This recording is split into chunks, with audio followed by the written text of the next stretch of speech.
jamaah? Alhamdulillah. Alhamdulillahirrabbilalamin. Kembali lagi di Islam Itu Indah. Buat jamaah yang baru bergabung hari ini, kita ingatkan lagi hari ini adalah hari Rabu. Berarti ada episode spesial Islam Itu Indah menjawab pertanyaan jamaah. Emang setiap Rabu Mas Fadli? Setiap Rabu insya Allah. Oh jadi siapin pertanyaannya mulai Kamis. Mulai dari Selasa, hari Kamis mah mundur dong katanya. Dari hari sebelumnya gitu. Bener, Jadi yang belum bener. mengirimkan pertanyaan langsung aja kirimkan pertanyaan ke yang ada di bawah ini nih ya, sosial media Islam Itu Indah. Nah udah lengkap tuh semuanya tuh ya. Sekarang saya lanjutkan lagi pertanyaan yang masuk nih dari @nur_isbih nih. Assalamualaikum Ustadz Ustazah, saya mau bertanya, di rumah saya berdekatan dengan masjid dan saya mempunyai anak kecil jadi saya tidak bisa ikutan jemaah di masjid.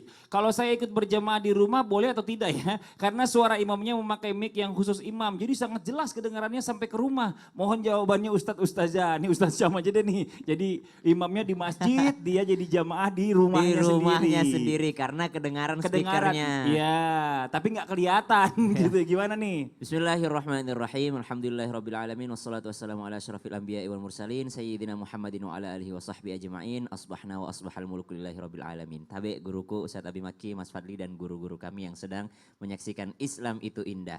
Pertanyaannya, bolehkah imam di masjid dan makmumnya di dalam rumahnya? Syafi'iyah, Hambali, Hanafi dan pendapat jumhur mengatakan tidak sah. Kenapa? Karena syarat sahnya itu satu, melihat gerakan imam langsung. Yang kedua, mendengar gerakan imam langsung. Dua ini artinya mengetahui gerak-geriknya imam. Apakah ruku, apakah sujud, apakah i'tidal. Yang ketiga, ataukah melihat makmum yang melihat imam langsung.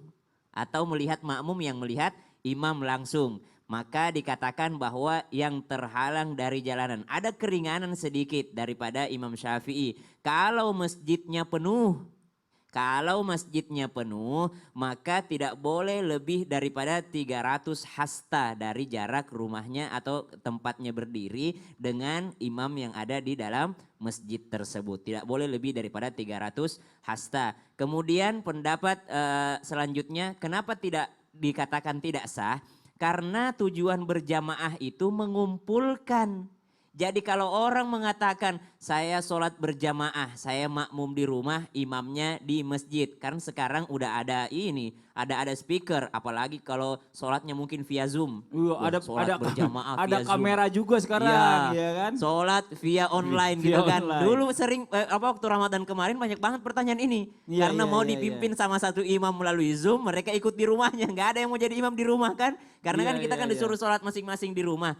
Maka ini tidak boleh dilakukan. Kenapa? Karena tujuan berjamaah, jamaah gitu, mengumpulkan orang. Kalau ini disahkan boleh misalnya orang di rumah, taruh imamnya di masjid, maka ini bukan lagi mengumpulkan namanya. Tidak berkumpul lagi orang, bukan lagi sholat berjamaah namanya. Jadi tidak boleh kalau terhalang jalan. Sama dengan begini, misalnya parade perahu. Oh, parade perahu. Iya, imamnya di kapal yang satunya. Kemudian kapal yang lainnya di sampingnya gitu. Satu imamnya di kapal ini tidak bisa karena terpisah sama lautan. Kecuali Malikiyah ada keringanan sedikit. Kalau masih mendengar suara imam masih boleh. Tapi ini pendapat yang jarang kita pakai gitu loh. Jadi ya, carilah yang apalagi perempuan dan ada juga uzurnya. Perempuan itu kan paling bagus sholat di dalam rumahnya yang paling kamar yang paling terdalam gitu. Tapi kalau ikut berjamaah maka mendapatkan juga pahala 27 derajat. Jadi kembali lagi dijelaskan bahwasanya imam di masjid, makmum di rumah itu tidak boleh. Kenapa demikian? Karena tidak melihat gerak-gerik imam, tidak mengetahui gerak-gerik imam walaupun dia bisa mendengarkan suaranya dan tidak melihat makmum langsung. Boleh di luar masjid atau di ruangan yang lain kalau masjid sudah penuh.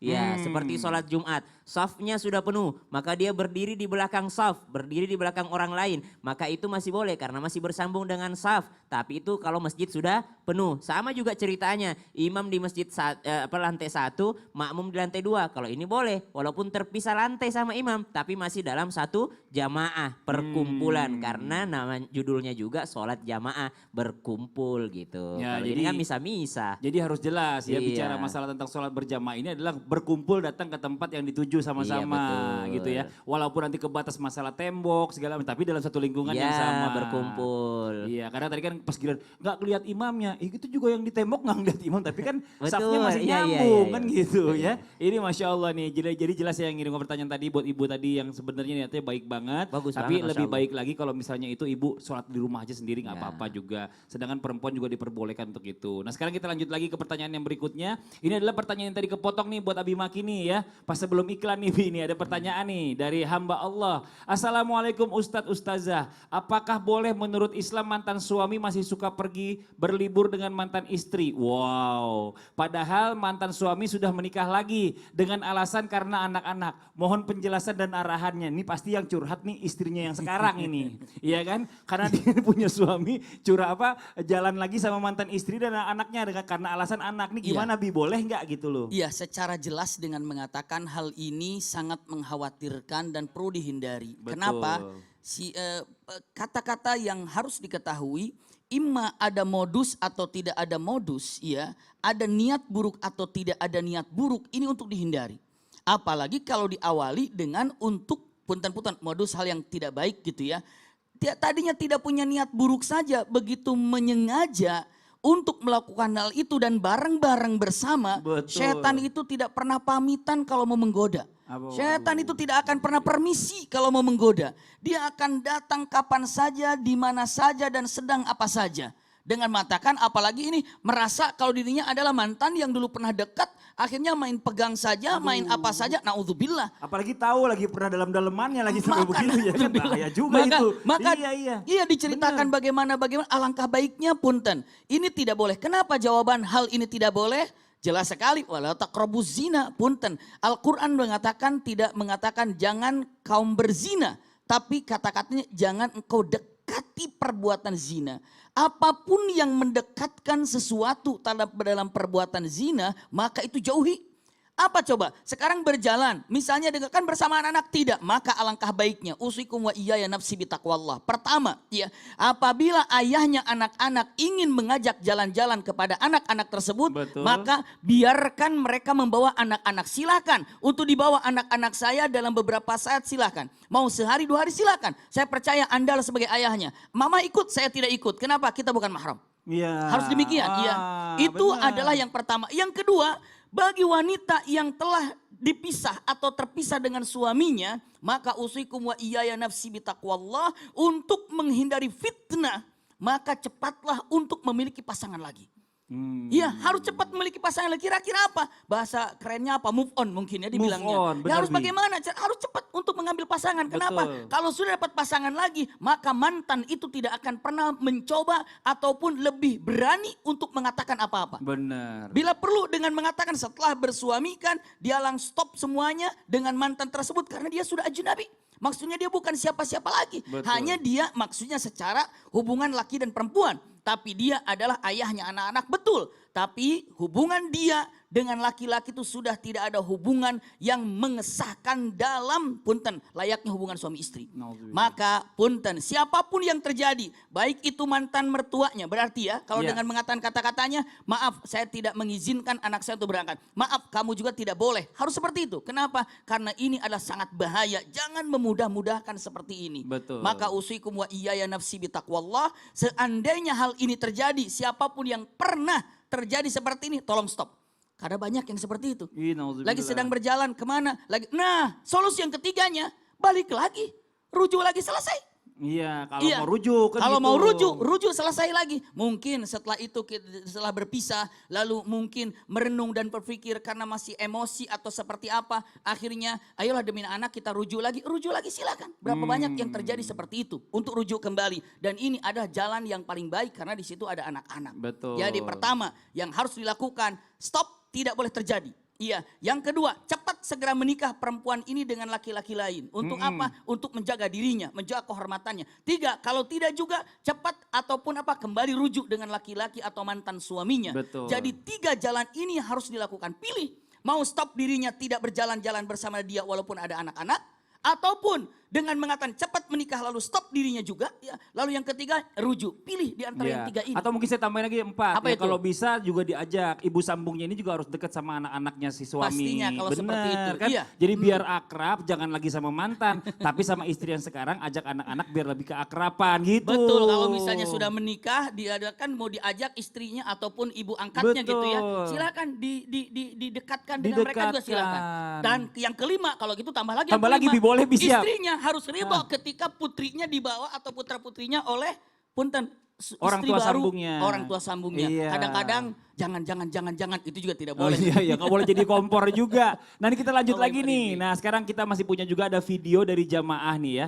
Dari video jamaah yang masuk dari Facebook nih. Langsung aja kita lihat videonya. Ini dia tayangannya nih. Bismillahirrahmanirrahim. Assalamualaikum warahmatullahi wabarakatuh. Ustaz, Ustazah, saya ingin bertanya. Selama ini kan bapak saya itu kadang mencari uangnya itu tidak halal. Karena kan sering pergi istilahnya mengadu ayam. Terus selama ini juga itu saya selalu memberitahu beliau bahwa yang dia lakukan itu salah. Cara yang dilakukan itu salah. Karena kan uang hasil mengadu ayam itu tidak berkah atau tidak halal karena menyiksa binatang. Nah, pertanyaan saya harus bagaimana cara menjelaskan kepada beliau bahwa yang dia lakukan itu salah gitu. Nah, apakah mengadu ayam itu termasuk judi? Sekian, wassalamualaikum warahmatullahi wabarakatuh. Waalaikumsalam warahmatullahi wabarakatuh. Nih anak ini anak soleha insya Allah nih, amin ya. Karena dia udah tahu yang mana yang bapaknya kerjakan ini salah. Dengan mengadu ayam atau menyambung ayam ini adalah perbuatan tidak baik karena itu menyiksa binatang. Kalau kata teman saya ada yang bilang ya udah tuh ayam dipotong aja bilang sama bapak buat bikin fried chicken katanya. Itu dijualan lebih halal. Nah ini bagaimana penjelasannya kita dengarkan dulu dari Ustaz Abi Maki. Bagaimana cara menyampaikan ke orang tuanya Bi? Bismillahirrahmanirrahim. Tadi di segmen sebelumnya pernah disampaikan oleh Ustadz Syam. Siap. Dengan menyebutkan bahwa kaulan karima, ini yang pertama. Iya, walaupun mau membenahi dengan apa yang keliru di depan orang tua, tetap harus dengan kata-kata yang baik, kata-kata yang lembut. Lalu pertanyaan, apakah perlu saya sampaikan sebagai anak? Perlu. Kenapa? Semakin Anda sulit untuk menyampaikan nasihat kepada seseorang, semakin besar pahalanya. Oh, Seperti gitu. itu. Iya, makanya dengan mengatakan kata-kata yang paling indah. Sekarang kalau kita menasihatin teman, gampang. Tapi itu kadang-kadang kita menyampaikan, nggak enak sama dia. Iya, Nggak enak sama dia. Anda bisa menyampaikan nasihat kepada hati kita nggak enak untuk mengucapkannya. Pahalanya lebih besar. Sekarang kepada ayah, ini ayah. Salah bagaimana cara menasihati iya. Loh Nabi Ibrahim saja bertanya, lima ta'budus syaitan. Iya, wahai ayah abati. Tapi kata-katanya abati, tidak mati ya abi.